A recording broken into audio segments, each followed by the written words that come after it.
I want to talk with you a little bit about rent.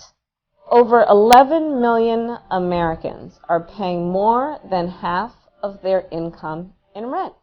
And when people are spending half of the money they make on rent, they don't have enough left to cover basic living expenses, like groceries, medicine, heat, their car payment, paying their student loans, or their bus fare. The problem isn't that people in this country aren't working hard enough. The problem is that rent is getting more and more expensive, and wages are staying the same. Let's look at the numbers. In California, rent for the typical one-bedroom apartment is over $1,300, $1,300. If you're earning minimum wage in California, which is $11 an hour, and working 40 hours a week, you would need to work at least 2 jobs to afford that apartment, keep the lights on, and feed your family. And this is a nationwide problem. In 99% of counties in America, a person working a full-time job at the minimum wage cannot afford a one-bedroom apartment.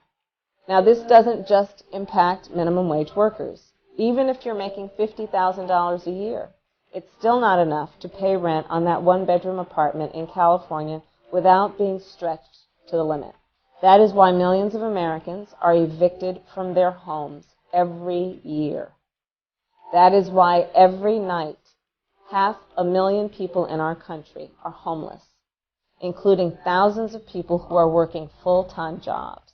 This is a crisis, and folks deserve solutions, which is why, as part of the solution, I have introduced a bill that we named the Rent Relief Act.